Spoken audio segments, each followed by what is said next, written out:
sa maraming pamilyang Pilipino, ang pag-uwi ng isang OFW ay parang Pasko. May dalang tsokolate, may bagong sapatos, at higit sa lahat, ang yakap na matagal mong hinihintay. Pero paano kung ang pag-uwi ng breadwinner ng pamilya ay hindi dahil tapos ng kanyang kontrata, kundi dahil paubos ng kanyang oras? Ito ang kwento ng magkakapatid na Sarah, Mary at ang kanilang ate Angge. Bata pa lang sina Sarah at Mary nang mangulila sila sa magulang. Ang panganay nilang si Angge ang tumayong nanay at tatay. Nag-abroad si Angge para buhayin sila. At ngayong hapon, matapos ang 5 taon, biglang umuwi si ate Angge nang walang pasabi.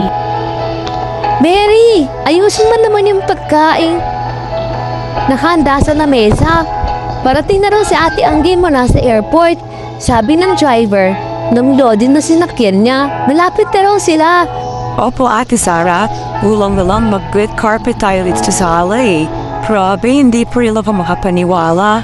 Bakit kaya biglang umuwi si ate? Sabi niyo sa chat ng 1 buwan bago, baka sa Pasko pa siya makakaluwas.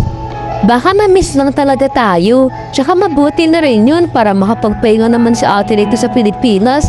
Ang tagal naman nagpapabot dun. Ate Angge! Niyakap ni Sarah at Mary ang kanilang ate ng napakaigpit, pero agad nilang napansin ang kakaibang lamig ng katawan nito at ang dati nitong bilugang muka ay masiglang batang katawan. Ngayon ay tila napakapayat at maputla.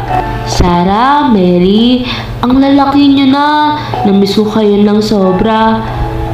Ate, bakit parang pumayat ka po yata?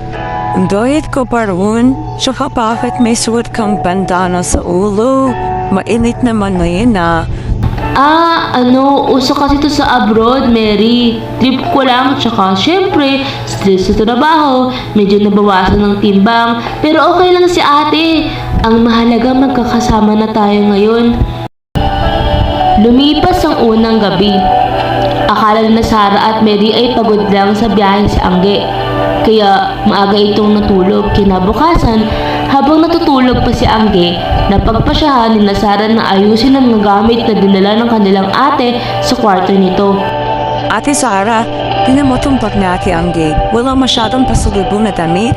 Puro mga kaibang bote ng gamot. Tsaka itong papel. Anong papel? Akin na nga!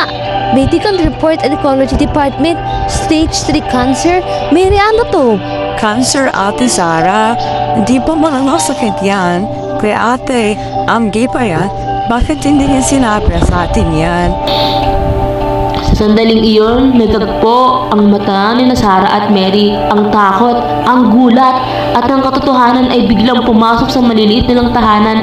Ang ate nilang naligtas sa kanila na sa gutom at kahirapan ay may kinakaharap palang sariling laban na buhay ang nakataya. At ang mga mas masakit, mag-isa niya itong tinalo sa ibang bansa nang walang sinasabi sa kanila.